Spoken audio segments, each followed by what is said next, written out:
इंसानी फितरत का एक ख़ास हिस्सा रहा है अभिव्यक्ति, और इसी अभिव्यक्ति ने कई तरह की कलाओं का इजाद किया, और इसी में आदिम युग से चली आ रही एक कला है नाटक। तो नाटक से जुड़ी एक हस्ती भारतेंदु जी आज हमारे साथ स्टूडियो में मौजूद हैं। नाटक के विभिन्न आयामों पर उनसे बातें होंगी। आप देख रहे हैं और सुन रहे हैं 107.8 FM रेडियो जयघोष अपनी दोस्त समरीन के साथ, और कार्यक्रम शुरू हो चुका है रंगशाला। भारतेंदु जी, बहुत बहुत स्वागत है आपका। नमस्कार, धन्यवाद आपका जी।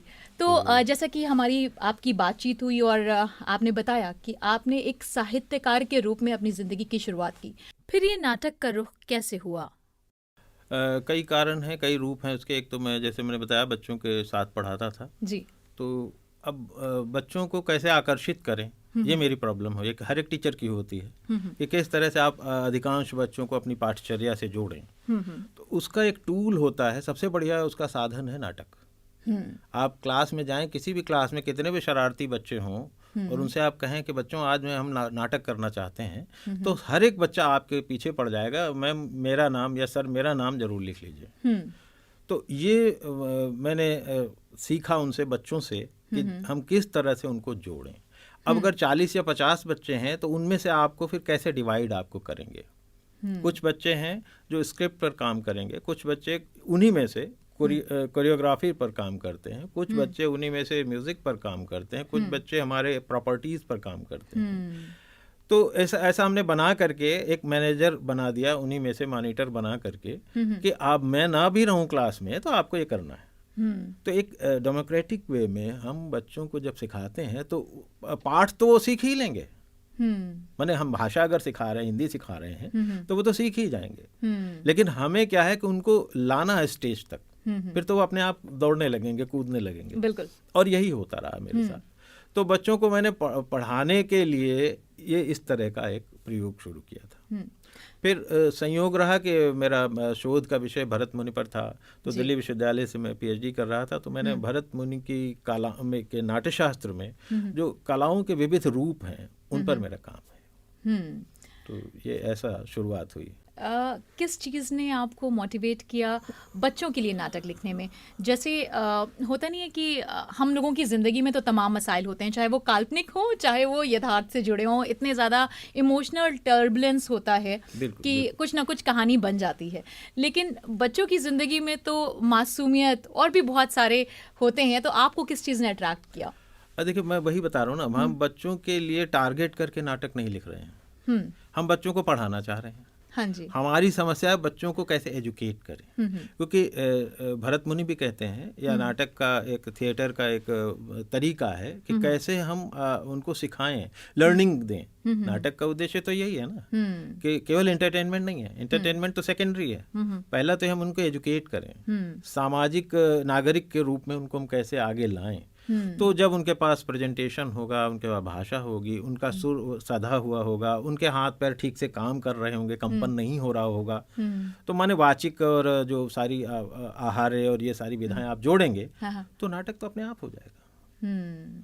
टारगेट करके नाटक नहीं, टारगेट है हमें उनकी लर्निंग, बच्चों को सिखाना। भारतेंदु जी, आप साहित्यकार भी रहे हैं, तो कहानी लिखने में और नाटक लिखने में क्या डिफरेंस है? बहुत अंतर है। कहानी तो स्टोरी टेलिंग, आप एक साथ बैठ जाएंगे, कहानी सुनाते रहेंगे, बच्चे सुनते रहेंगे, लेकिन उसमें बच्चा पार्टिसिपेट नहीं करता है, ऑडियंस पार्टिसिपेट नहीं करते। मनो संरचना से वो जोड़ते हैं जरूर हैं, लेकिन अब वही राम और रावण जब आप स्टेज पर करते हैं तो बात अलग होती है। जब उनकी कहानी सुनाते हैं तो कथावाचक सुना देता है और चला जाता है। तो कथावाचक तो हाव भाव अभिनय कर लेता है, वहाँ भी अभिनय कम है, मतलब वाचिक ज़्यादा है, सात्विक ज़्यादा है। लेकिन जो दूसरे ऑडियंस हैं उनके अंदर जो मतलब उनका जुड़ाव, जो संबंध है आपके स्टेज से, वो तभी संभव है जब वो एक्टिव होकर के उसमें पार्टिसिपेट करें। तो इसलिए नाटक तो सिखाने का, माने आप देखिए खड़े कैसे होना है। अब दाहिनी तरफ अगर हमारा दूसरा कैरेक्टर है तो उसकी तरफ ही हाथ क्यों बढ़ाना है,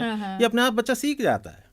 उसको माने सामाजिक व्यवहार है, जीवन का जो कुछ है, वो सब चीज़ें सीख सकता है। और बहुत सारी चीज़ें उसमें पहले से हैं। हमें सिखाने की ज़रूरत कम पड़ेगी अगर हम नाटक को एजुकेशन की एक पद्धति के रूप में, विधा के रूप में लेकर चलते हैं। ऐसा मेरा अनुभव है मेरा। अंकुर जी ने देखिए कहानियों का बहुत अच्छे मंचन किए, तो क्योंकि कहानियों अब नाटक कम लिखे जा रहे हैं ये समस्या नहीं है। समस्या ये है कि जो विख्यात हो चुका है, प्रेमचंद का पात्र या मोहन राकेश का पात्र या रेणु जी का, हम उसको कैसे स्टेज पर रखें और उसके साथ उसी कहानी पर आधारित कुछ संवाद बना लेते हैं। तो कहानी का मंचन जो आया उसने हमारे थिएटर की दुनिया को बदल दिया है। बहुत बड़े बड़े नाटक, हिस्टोरिकल नाटक, ओपेरा, वो बड़े बड़े करने की आवश्यकता नहीं है। छोटा सा भी नाटक आप करते हैं, 5, 7, 10 मिनट का भी करते हैं, तो उससे भी एक विसंगति पैदा होती है, मनोरंजन होता है, एंटरटेनमेंट होता है, लर्निंग होती है। भारतेंदु जी, जब किसी नाटक को लिखा जाता है तो उसका प्रोटैगनिस्ट, उसका गोल, कॉन्फ्लिक्ट, एंड, ये सारी चीज़ें का समावेश होता है। तो जो हमारे इस वक्त लिसनर्स हैं, जो हमारी ऑडियंस है, आपको देख और सुन रही है, मैं चाहती हूँ कि आप उनके साथ थोड़ा सा शेयर करें कि नाटक लिखने में किन किन बातों का आप ख्याल रखें। जी बिल्कुल, बहुत अच्छी बात है। देखिए 2 तरह के लिखने वाले लोग हैं। एक वो है कि जो कल्पना करके हम लिख लेते हैं, हमारे पास ऑडियंस नहीं है, हमारे पास कैरेक्टर नहीं है, और हमने लिख दिया है कि हम कल्पना करके कि ऐसा होगा तो ये बच्चा ऐसा जवाब देगा, तो वो उसका कैरेक्टर दूसरा को पार्टनर है वो इस तरह से को रिलेट करके बनाएगा। यह एक कहानी है, उसके कुछ पात्र हैं, उनको हमने गढ़ दिया। वो आपने गढ़ दिया, जरूरी नहीं है कि वो बड़ा रियलिस्टिक हो, वो जरूरी नहीं कि वो पात्र उसी तरह से बात करें। एक छोटा सा घटना आपको बताता हूँ। जैसे एक बधिर मित्र कथा है, लोक कथाओं में भी आता है कि एक बधिर व्यक्ति है, वो अपने मित्र से मिलने जाता है। मित्र उसका बुखार है, बीमार है, तो वो कहता है कि अब तुम्हारी तबीयत कैसे, तो पहले से कल्पना कर लेता है कि मैं ये पूछूंगा तो वो ये जवाब देगा, फिर मैं ये पूछूंगा फिर वो ये जवाब देगा। तो पूछता है अब तुम्हारी तबीयत ठीक है? तो अब वो तो बीमार है, उसकी तबीयत ठीक नहीं है। ये कहता है हाँ, वो ये समझता है हाँ ठीक है, क्योंकि सुन नहीं सकता है ना? तो कहता हाँ, तो वो कहता ठीक है ऐसे ही रहे। अब किसकी दवा ले रहे हो? तो कह रहा मैं जमराज की दवा ले रहा हूँ। तो कहता हाँ बहुत अच्छा डॉक्टर है, इसी की दवा लेते रहो, क्योंकि वो बिना सुने जवाब दे रहा है। तो ये एक हास्य का नाटक भी हो सकता है इस रूप में, छोटा सा। मैं ये कह रहा हूँ कि जब तक हम पूरे फोकस के साथ, मतलब ध्यान के साथ सुनते नहीं हैं, तो हम उसकी अच्छी सही प्रतिक्रिया नहीं देते।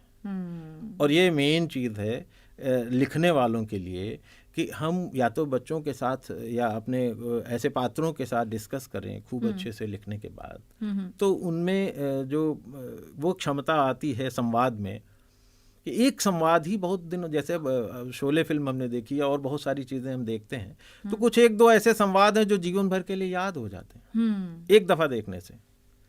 तो अब उसी तरह से नाटकों में भी कुछ ऐसे संवाद होंगे जो प्रयोग करते करते घिस जाते हैं, रवां हो जाते हैं हमारी तबीयत में, कि वो हमारी बातचीत में संवाद निकल आते हैं। बिल्कुल, है ना? हाँ। तो उस तरह की चीज़ें तब आएंगी जब हम बच्चों से, ऑडियंस से राय लेकर के उन चीज़ों को, माने आप प्ले करें और बच्चों से कहें लिखो। अब मैंने एक कालिदास छोटा सा नाटक लिखा जैसे, तो उसमें कालिदास में क्या था कि वो वाला प्रसंग जिसमें वो पेड़ पर बैठकर डाल को काट रहा है, ठीक है ना, और उसको ढूंढ करके दरबारी ले आते हैं कि ये विद्योत्तमा है और इसका विवाह इससे कराना है, बदला लेने के लिए, या रिवेंज एटीट्यूड उनका रहा होगा, तो वो ले आते हैं। वो जो छोटा सा प्ले है केवल हमने बच्चों, छोटे बच्चों के लिए, नर्सरी के बच्चों से किया हमने, एक एक डायलॉग दिया, 25 बच्चे रखे और इतना बढ़िया गया कि कुछ पूछे मत।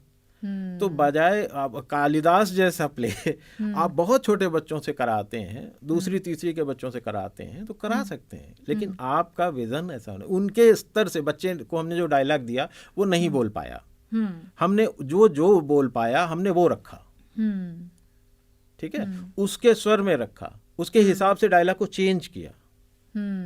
तो यही आपके फिल्म इंडस्ट्री करती है कि जो उपन्यास लिखी जाती है या जो स्क्रिप्ट राइटर लिखता है हूबहू ऐसा नहीं होता।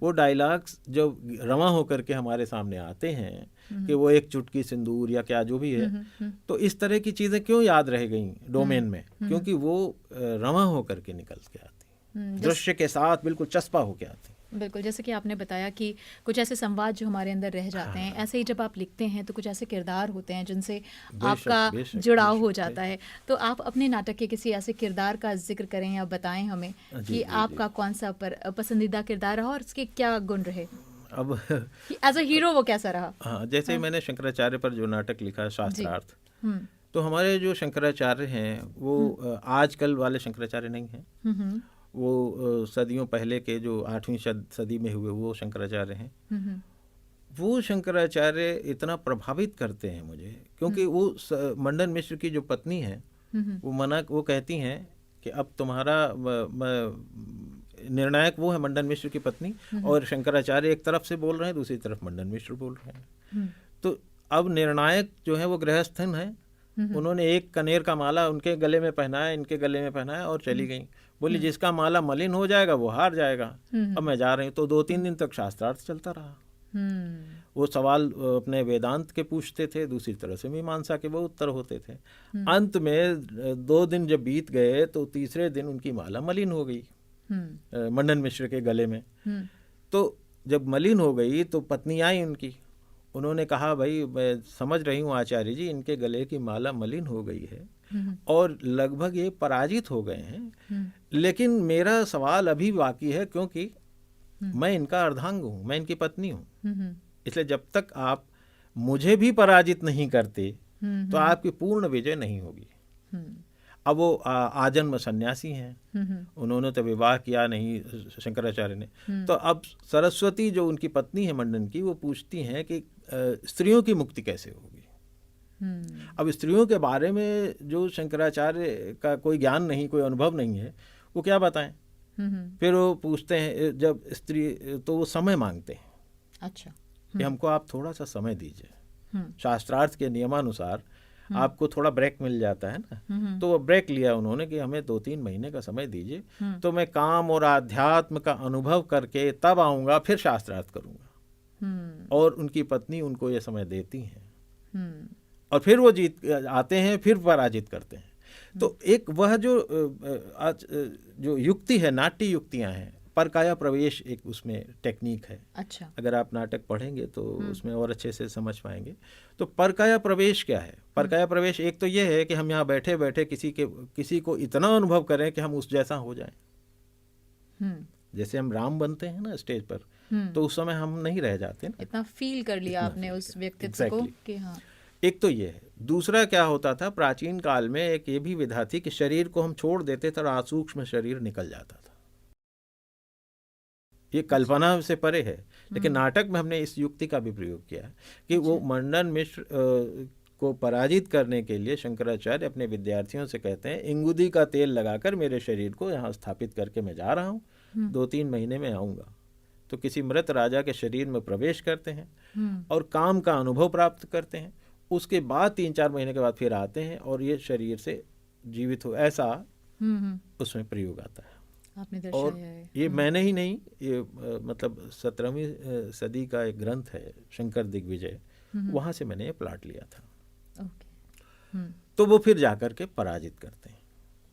तो ये जो युक्ति है, मैंने अब शंकराचार्य जो अद्वैत वेदांत के मतलब प्रकांड पंडित हैं, विद्वान हैं, उनको भी विवश कर देती हैं उनकी पत्नी कि धर्म, अर्थ, काम और मोक्ष चारों हमारे जीवन के लिए, हमारे संसार के लिए बहुत अनिवार्य हैं। कोई भी त्याज्य नहीं है, नहीं तो संसार नहीं बनेगा, दुनिया नहीं रह जाएगी। तो ये शंकराचार्य भी रियलाइज करते हैं। माने जीतने के बाद भी आदमी सीखता है और हारने के बाद भी सीखता है। बहुत सही बात कही आपने। लेकिन हम अब अपने इस कार्यक्रम को यहीं पर विराम देंगे क्योंकि वक्त हमें इजाज़त नहीं देता। लेकिन जाते जाते हम चाहेंगे कि आप हमारे श्रोताओं और दर्शकों को बताएं कि जो लिखना चाहते हैं, जो नाटक में आना चाहते हैं, वो कैसे अपने स्किल्स को ब्रश अप करें, अपने अंदर क्या ऐसी चीज़ें डेवलप करें जिससे वो इस कला को बेहतर तरीके से जान सकें और इससे जुड़ सकें। जी बिल्कुल। देखिए, ऐसा है कि जीवन को पढ़ने की आवश्यकता है। अब हम किसी व्यक्ति के बारे में, किसान के बारे में, मजदूर के बारे में, मजदूर औरत के बारे में, स्त्री विमर्श को लेकर के कुछ भी लिखना चाहते हैं, कोई थीम बनाना चाहते हैं, तो बहुत अधिक इस बात की आवश्यकता है कि ऐसे लोगों के साथ जाएं। मैंने अमृतलाल नागर जी से बात की, एक बहुत पुराने समय की बात है, मैंने 85-84 के आसपास की बात होगी, कि साहब लेखक कैसे बना जाए। तो उन्होंने कहा तुम जो भंगियों का इलाका है वहाँ जाओ, किसानों के गांव में जाओ, खेतों पे जाओ, वेश्याओं के मंदिर में जाओ, और जो भी त्याज्य, कचहरी में जाओ, जो भी त्याज्य समझे जाने वाली जगह है वहाँ जाओगे तब लेखक बनोगे। क्या बात है। तो जब तक हम अनुभव के विविध संसार से नहीं जोड़ते तो हम अच्छी चीज़ें नहीं लिख सकते, मुझे ऐसा लगता है। बिल्कुल। यहाँ पर मैं जोड़ना चाहूँगी कि अगर आप हिंदी सिनेमा की बात करें तो जो नए डायरेक्टर आते हैं, जो उस माहौल से आते हैं, उस परिवेश से आते हैं, उनकी मूवीज़ में शुरुआती दौर में आपको आम इंसान का जुड़ाव दिखता है, लेकिन ग्रेजुअली जब वो उसी माहौल के आदी हो जाते हैं तो वो मूवीज़ में फिर वैसे ही रिपीट करने लगते हैं कंटेंट। तो ये बात आपकी बिल्कुल सही है। और इसी के साथ हम अपने इस कार्यक्रम को यहीं विराम देते हैं। अगले अंक में आपसे फिर मुलाकात होगी और रंगशाला में किसी नए गेस्ट के साथ हमारी बातचीत होगी। फिलहाल दीजिए हमें इजाज़त। धन्यवाद। जय हो।